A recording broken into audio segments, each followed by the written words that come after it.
우리 고린도전서 강의 우리 42번째 시간입니다. 사랑은 더 많이 의지합니다. 사랑은 더 많이 의지합니다 라는 제목으로 말씀 증거합니다. 사랑은 교만하지 않는다 라고 했습니다. 사랑은 교만하지 않는다 라는 말을 현대적으로 재해석한다면 사랑은 더 많이 의지한다 라는 뜻이라고 생각을 합니다. 인간은 사회적 존재입니다. 이는 사람은 고립되어 살 수 없는 존재임을 정의하는 말입니다. 하나님께서는 모든 만물에 대해서는 보시기에 좋았다라고 하셨지만 유독 아담이 홀로 사는 것을 보시면서 보시기에 좋지 않았다라고 말씀합니다. 옛말에 과부 생활 3년이면 구슬이 서말이요, 호랍이 3년이면 이가 몇 마리예요? 서말이다, 이런 말이 있지 않습니까? 희한하게 남자는 강한 것 같지만 혼자 내버려 두면 생존이 불가능할 정도로 미약합니다. 제가 결혼하고 얼마 안 있어서 혼자 집에 있게 된 적이 있습니다. 그 아내가 큰딸과 함께 나가면서 대뜸한다는 말이 에구 당신 혼자 두고 가려니까 걱정이다, 이런 말을 하더라고요. 이 말을 들으면서 이상하게 제가 오기가 발동을 했습니다. 그래서 자신 있게 걱정하지 마, 당신들 없어도, 여자 없어도 난 더 행복하게 일주일 동안 살 수 있어, 잘 다녀오시오, 내가 그랬습니다. 그래서 보란듯이 살기 위해서 매 끼마다 제가 진수성찬을 차려서 먹었습니다. 집도 청소하고 빨래도 하고 설거지도 했습니다. 그렇게 하루 이틀을 보냈는데 3일째 되는 날 그렇게 밥 먹기가 너무 싫더라고요. 온몸에 막 기운이 쭉 빠지는 겁니다. 생에 의욕이 나지 않습니다. 예수님의 재림이 막 그렇게 기다려졌습니다. 기도했습니다. 하나님 만나를 주시든지 가사도우미를 주시든지 천사를 주시옵소서라는 기도가 절로 나왔습니다. 그때 깨달은 진리가 하나 있습니다. 남자는 금식은 해도 여자 없이는 살 수 없다. 일주일이 지나서 아내와 토끼 같은 애가 문을 열고 들어왔습니다. 그때 저는 성령의 임재를 느낀 거예요. 아, 기쁘고 평온하고 환히 그리고 간절히 바랐던 사람이 왔을 때의 기분이 이거구나 라는 것을 제가 느꼈습니다. 하나님께서 남자가 홀로 있는 것이 보시기에 좋지 않다라고 하신 말씀, 그래서 하나님은 그 아담에게 누구를 주었어요? 여자 하와를 주셨다라고 말씀합니다. 하와라는 이름의 뜻은 사실 돕는 배필이죠. 돕는 배필. 이 말은 사람은 도움을 받아야 살 수 있는 존재임을 설명하는 이름입니다. 남자만 도움이 필요한 것이 아니라 여자도 도움이 필요합니다. 하나님의 사람들, 하나님의 창조물들은 모두가 다 도움을 받아야지만이 살 수 있습니다. 옛날에 초식남이라는 말이 유행이었잖아요. 채식주의를 말하는 게 아니라 양처럼 온순하고 자신의 일과 취미에만 집중하면서 이성교제에는 관심이 없고 독신 생활을 즐기는 남자를 초식남이라고 했습니다. 쉬운 말로 하면 이겁니다. 나 혼자서도 잘 살아요. 그게 초식남입니다. 하지만 초식남은 사실 하나님의 창조 원리에 맞지 않죠. 혼자서도 얼마든지 잘해요, 나는 행복해요 라고 말하는 건 행복한 남자의 원형이 아닙니다. 초식남을 부러워할 필요가 없다는 거죠. 무엇이 창조의 원형이냐면 함께 잘해요, 이게 창조의 원형입니다. 누군가의 도움을 받아야 될 것 같은 연약한 존재가 사실은 행복의 씨앗을 안고 있는 겁니다. 잠언 6장 16절에서 19절에서는요 하나님께서 싫어하시는 것의 목록이 나옵니다. 그중 가장 먼저 나오는 것이 뭐냐면 교만이 가장 먼저 나와요. 하나님이 싫어하시는 것 중에서 가장 첫 번째 목록이 교만입니다. 교만이 뭐기에 그렇게 하나님께서 싫어하실까? 교만은 이거예요. 나 혼자 얼마든지 살 수 있다, 그게 교만이에요. 사탄이 독립선언을 했습니다. 사탄은 하나님 없이 살 수 있다고 말한 최초의 피조물이죠. 하나님은 그런 사탄을 뭐라고 그래요? 교만하다고 정죄하시고 멸망시키기로 작정하셨습니다. 우리가 종종 기도하지 않는 것은 교만이라고 합니다. 왜냐하면 기도 자체는 하나님께 도움을 요청하는 행위거든요. 하나님이 절실히 필요하다고 하는 인정이 기도로서 표현되어집니다. 그러므로 기도하지 않는다는 것은 다른 말로 독립선언이죠. 하나님 없이 살 수 있다는 생각과 결단이 기도하지 않음으로 드러나는 것입니다. 그래서 기도하지 않는 것은 사탄의 무리에 입당 원서를 내는 것과 똑같은 것이죠. 당신도 하나님 없이 살 수 있는 무리군요. 저도 그 하나님 없이 살 수 있는 무리에 들어가겠습니다라는 입당 원서가 기도하지 않음이에요. 반면에 하나님이 좋아하는 사람은 겸손한 사람이죠. 겸손한 사람은 성품적으로 부드러운 사람을 의미하는 것이 아니죠. 겸손한 사람은 자신의 약함을 알아서 하나님을 의지하는 사람을 성경에서는 겸손한 사람이라고 말합니다. 그래서 사랑은 약함을 즐거워합니다. 세상은 약함을 용납하지 않습니다. 우리 대한민국은 오랫동안 유교 문화권이었습니다. 우리나라에서는 약함을 드러내는 것을 수치로 여겼습니다. 그래서 강한 척 해야 했습니다. 아파도 아프지 않다고 말하는 것이 미덕이었고, 도와준다는 말에는 괜찮습니다, 혼자 충분히 할 수 있습니다 라는 말이 어른스러움으로 여겨졌습니다. 두 단어를 한번 생각해 봅니다. 사랑스러움이란 단어가 있고요, 믿음직스러움이란 단어가 있습니다. 이 믿음직스럽다는 말과 사랑스러운 말은 다른 것 같습니다. 우리는 혼자서도 척척척 잘하는 사람을 보면서 믿음직스럽습니다, 어깨 툭툭 두들겨 주고 싶습니다. 다 큰 아들은 믿음직스럽습니다. 혼자 집에 둬도 안심이 됩니다. 그런데 혼자서는 밥조차 먹지 못하는 내성마비를 앓고 있는 아들이 있습니다. 근데 그 아들을 보면서 믿음직스럽다고는 하진 않습니다. 뭐라 그래요? 사랑스럽습니다. 눈물이 나서 꼭 껴안고 싶습니다. 이 차이라는 것입니다. 믿음직스럽다는 말과 사랑스럽다는 말은 대립되는 개념이 아니라 대상에 따라서 쓰임새가 다르다는 것이죠. 강한 자를 봤을 땐 믿음직스럽다라고 말하지만 약한 자를 봤을 땐 사랑스럽다라는 말이 나오게 됩니다. 강한 자에게는 믿음직스럽다는 말이 어울리고 약한 사람에게는 사랑스럽다는 말이 어울리는 겁니다. 셰퍼드는 믿음직스럽고요, 치아와는 사랑스럽습니다. 동물의 세계에서는 약한 것은 떨어져 나간다고 하죠. 약한 새끼에겐 더 이상 먹이를 주지 않습니다. 심지어 약한 새끼를 보금자리에서 밀치기도 합니다. 호랑이가 자기의 새끼를 절벽에 떨어뜨려서 올라오는 새끼만을 키웠다는 설이 있지 않습니까? 그 절벽에서 올라온 새끼가 커서 뭐가 되는 거예요? 스라소니가 됐다라고 하지 않습니까? 동물의 세계에서 약함 우대는 없는 거죠. 약한 것에 대한 더 보살핌은 인간이 만물의 영장이란 증명입니다. 달리기는 치타만 못하고 힘은 곰만 못하고 장엄함은 호랑이만 못한 초라한 인간을 사랑하신 하나님, 그 하나님을 닮은 인간도 하나님처럼 약함에 대한 애정이 있고 약함에 대한 눈물을 담고 있습니다. 사랑은 약함 때문에 커지는 겁니다. 부모가 막내에게 더 관심을 갖는 이유는 막내가 예뻐서가 아니라 막내가 약하기 때문입니다. 혼자서도 옷을 입고 학교를 가는 장남을 챙겨둔 뒤에 돌아서서 응애 응애 라고 칭얼거리는 막내를 보면 우리는 측은지심이 들게 되어 있습니다. 그러면서 생각하죠. 이 막내가 결혼하는 것을 볼 때까지 살 수 있을까?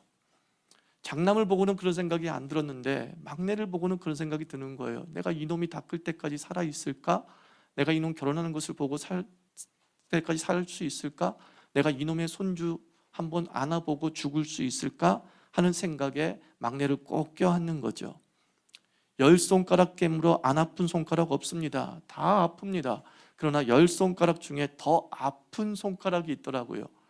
막내가 그 더 아픈 손가락이죠. 왜냐하면 약하기 때문에. 그래서 더 보듬고 정성을 다하는 것입니다. 그럼 배우 박보검이 꽤 인기를 끌지 않습니까? 청년들에게 또는 자매들에게 묻습니다. 박보검을 좋아하는 이유가 뭐냐? 그러자 이구동성으로 말하기를 모성애를 자극하는 남자래요. 모성애를 자극하는 남자. 뭐 강한 배역을 맡아도 뭐 그 눈빛에 연약함이 담겨져 있다는 거죠. 옛날로 따지냐면 옛날 사람이죠. 원빈이 그런 경우라고 하지 않습니까? 영화 아저씨에서 굉장히 강한 역으로 나왔음에도 불구하고 그 남자에게 빠져든 이유가 그 강함 때문에 빠져든 게 아니라 강한 역을 맡고 있는데 눈에 여리여리한 불쌍함이 있다는 거예요. 그거 보면서 모성애를 자극하면서 그 약한 눈빛에 마음이 쏙 빠졌다라는 거죠. 안아주고픈 남자에게 사랑을 더 느끼는 것, 그게 바로 모성애적 반응이다라는 거죠. 남자들이 긴 머리에 핏기 없는 하얀 얼굴에 청순 가련형에 끌리는 이유도 마찬가지예요. 이뻐서 끌린다, 물론 맞겠죠. 그러나 그 마음속에는요, 그 여자의 연약함이 남자의 사랑함에 불을 붙이기 때문입니다. 백마탄 기사도 정신을 발휘하게 되는 동기가 뭐냐? 저 사람은 약하다라는 인식이 이 마음속에 사랑스러움에 불을 붙이게 하는 겁니다. 그래서 저는 이렇게 한 번 더 나아갔으면 좋겠어요. 사랑은 아프다고 말합니다. 사랑은 뭐라고요? 아프다고 말합니다. 저에게는 형님이 한 분 계셨습니다. 저와 15년 차이가 나는 아버지 같은 형이죠. 근데 제 형이 5살 때 이게 소천을 했습니다. 그러니까 제 형이 20살 때 돌아가신 거죠. 사이는 뭐냐면은 그 남자 학교에서는 종종 의자 빼기를 하지 않습니까? 근데 형이 고등학교 때 친한 친구가 의자를 탁 빼는 바람에 툭 떨어지면서 엉치표를 다친 겁니다. 한마디로 엉치표가 아마 부러졌지 않았나 싶습니다. 근데 형이 그렇게 효자였대요. 누나들이 항상 얘기하기를 어떻게 너랑은 그렇게 다르냐 이렇게 얘기하더라고요. 그러면서 걔는 하나님이 이 땅에서 살 수 없어서 아마 데려가신 거다 이렇게 말씀을 하는 거예요. 그러니까 내가 얼마나 나쁜 놈인지 알겠죠. 목사가 된 사람한테 그따위 말을 하고 있는 그래요. 그만큼 이제 효심이 깊었고 사람이 좀 착했던 분이에요. 그러니까 뭐 애들한테 다쳤단 말도 안 하고 끙끙 앓고 있다가 참는 것도 한도가 있기 때문에 안색이 너무 안 좋은 형을 보고서 어머니가 급히 병원으로 데려간 거죠. 근데 이제 의사는 너무 늦게 왔습니다. 그러니까 온몸에 피가 썩은 피가 돌아서 이제 고치기 힘든 지경의 사형 선고를 내린 거죠. 그리고 짧은 투병 끝에 20살이라는 청춘을 뒤로하고 소천했습니다. 생전에 어머니가 항상 저에게 말씀했어요. 네 큰 형은 효자가 아니다. 네 큰 형은 효자가 아니다. 아프면 아프다고 말하는 것이 효자다. 그게 어머니의 상처였던 거예요. 아프면 아프다고 말해라. 효자는 누구냐? 부모에게 부모 노릇할 기회를 주는 사람이 효자예요. 연인은 연인에게 사랑할 기회를 주어야 되는 거죠. 도와줄 기회, 안아줄 기회를 줄 때 사랑은 깊어지는 겁니다. 의젓한 어깨도 좋지만 한숨 섞인 고개 떨굼도 필요하다는 거죠. 잘하는 척하는 위선보다 아프다는 솔직함이 사랑의 충전소가 될 수 있습니다. 성경을 보면 하나님께서 이스라엘을 선택하신 이유 중 하나도 약함 때문이었다라고 말씀합니다. 신명기 7장 7절 9절 보면 너는 여호와 내 하나님의 성민이라. 내 하나님 여호와께서 지상 만민 중에서 너를 자기 기업의 백성으로 택하셨나니 여호와께서 너희를 기뻐하시고 너희를 택하시면 너희가 다른 민족보다 수요가 많기 때문이 아니라 너희는 오히려 모든 민족 중에 가장 적으니라. 다만 여호와께서 너희를 사랑하심으로 말미암아. 이렇게 말해요. 이스라엘 민족이 대단한 민족이 아니었대요. 강한 민족이 아니었대요. 그런데 강하지도 않은 그 민족을 하나님께서 선택하셨대요. 이유가 뭐냐면 사랑하기 때문이라는 거예요. 그 사랑하심이 그 약함을 보이는 거죠. 저 민족은 내가 도와줘야지만이 살 수 있겠구나. 저 억압받는 민족은 내가 도와줘야지만 살 수 있구나. 하나님은 이스라엘이 믿음직스러워서 선택하신 것이 아니라 사랑스러워서 선택했다는 겁니다. 어떤 것 때문에? 그의 약함이 하나님의 그 사랑의 불길을 불타오르게 했죠. 하나님의 사랑은 약함을 선택하고 약함을 보듬습니다. 다윗은 성경을 읽지 않은 사람도 알 만큼 유명한 사람이죠. 성경을 조금 아는 사람은 다윗을 유약하거나 아니면 미약한 미소년으로 그립니다. 하지만 성경을 주의 깊게 읽어보면 다윗은 강한 남자였습니다. 곰과 싸워서 이긴 용맹한 사람이었습니다. 골리앗을 넘어뜨린 영웅이었습니다. 강력한 추종자를 형성할 정도의 카리스마가 있었습니다. 그렇게 강한 다윗이 하나님 앞에서는 언제나 약했습니다. 시편을 읽어보면 툭 하면 고백합니다. 하나님 아버지, 나를 불쌍히 여겨 주시옵소서. 읍소했습니다. 나를 도울 자 없습니다라고 고립감을 호소했습니다. 다윗은 고난받는 자신의 아픔을 호소하는 기도자였고 강한 성루가 되기 위해 눈물의 골짜기로 내려갈 수 있는 사람이었습니다. 다윗이 강함으로 하나님의 시선을 끈 것이 아니라 약함으로 하나님의 눈길을 사로잡았던 겁니다. 하나님을 사로잡은 다윗의 매력은 그가 견고한 신앙으로 흔들리지 아니하고 한 번의 실수도 없이 나아갔던 완전한 사람이었기 때문이 아니라 그 다윗의 약함이 매력이었다는 거죠. 하나님을 향한 글썽이 있는 눈빛이 사랑받는 힘이었음을 성경은 증명하고 있습니다. 강한 것 같으나 하나님 앞에서는 한없이 약한, 혼자서도 무엇이든지 해결할 수 있을 것 같은데 하나님 앞에서는 아무것도 할 수 없다고 고백하는 그 약함이 다윗과 하나님 사이의 사랑을 더욱 끈끈하게 했던 이유였다는 겁니다. 결국 이거 아니겠습니까? 나는 당신을 사랑합니다 라는 말은 나는 당신에게 나의 약함을 보일 수 있습니다 라는 말과 다르지 않습니다. 당신을 사랑한다는 말은요, 내가 당신을 더 의지하면서 살겠습니다 라는 기댐과 다름없는 거예요. 나를 의지해 라는 말도 필요하지만 난 당신을 의지하고 싶어요 라는 말도 사실은 사랑 고백인 것이죠. 그 약함을 드러내면서 난 당신 없이 참 살 수 없어요 라고 말하는 건 의지가 박약해서라기보단 참 그 사람을 사랑하기 때문에 나오는 고백일 수 있다는 거죠. 그러므로 한 단계 더 나아가서 사랑은 무엇이냐? 의지하게 만드는 것입니다. 여자는 약하지만 엄마는 강하다라는 말이 있잖아요. 이 말과 비슷한 말이 애인은 약하지만 아내는 강하다라는 말도 있어요.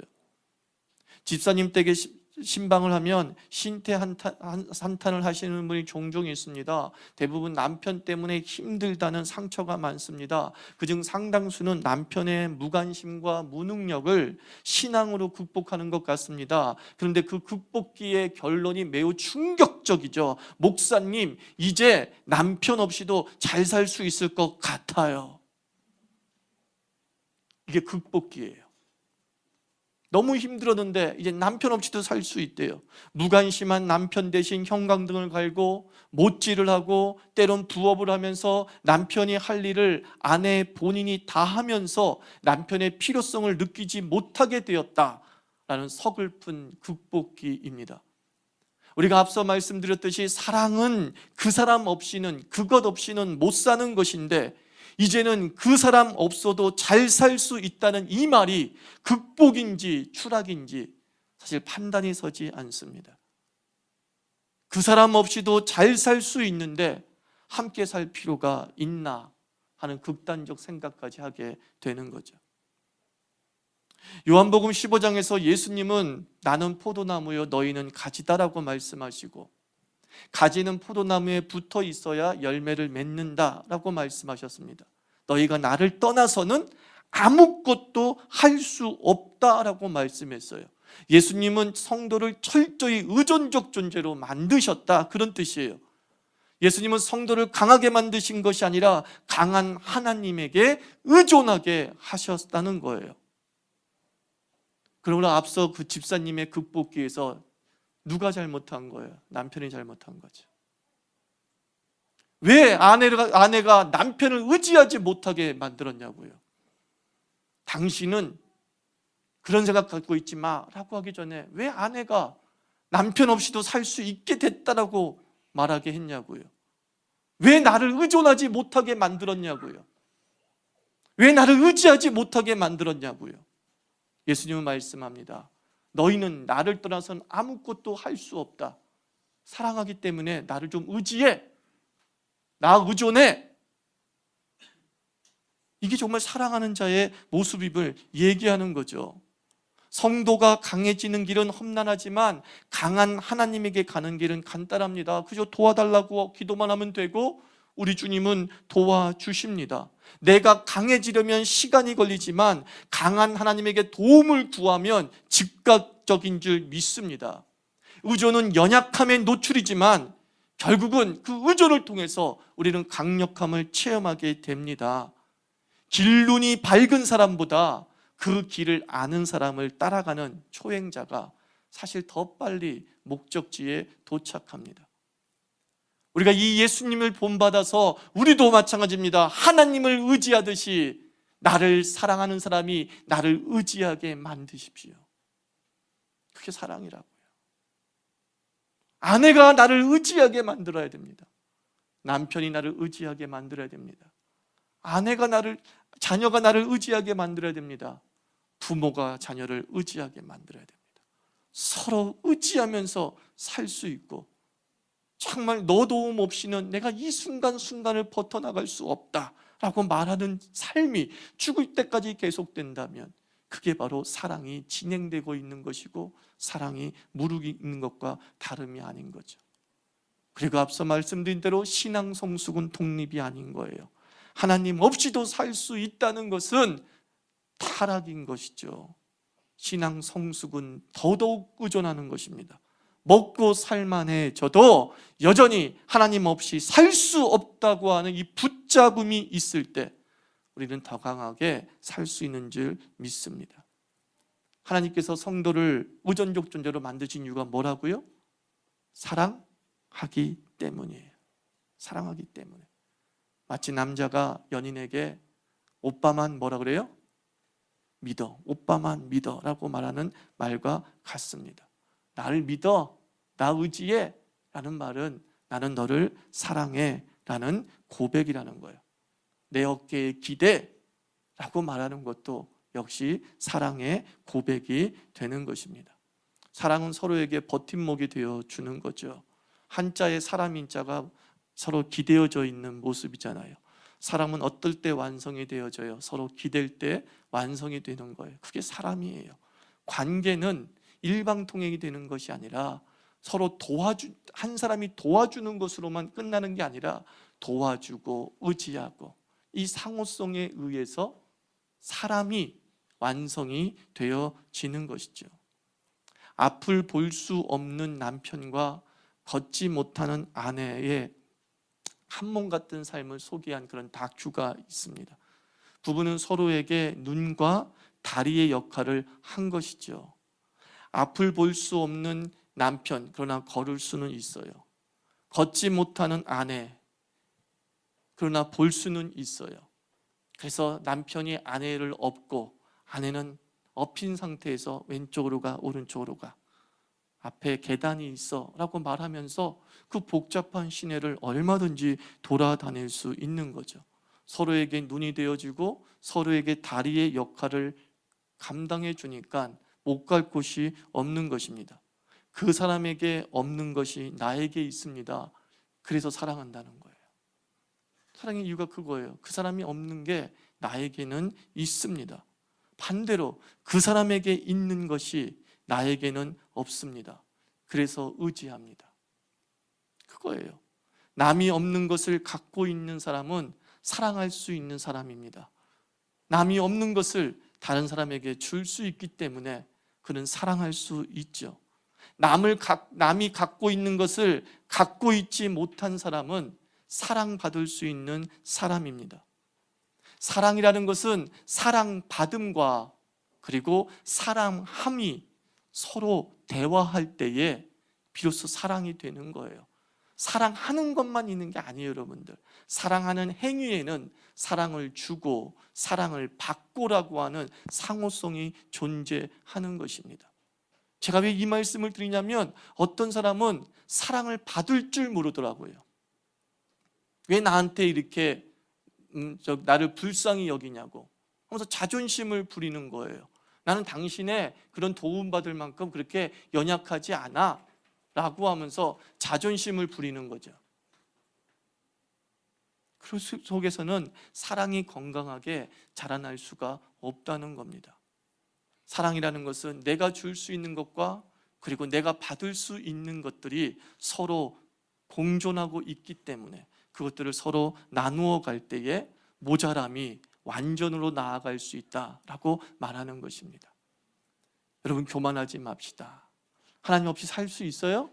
살 수 없잖아요.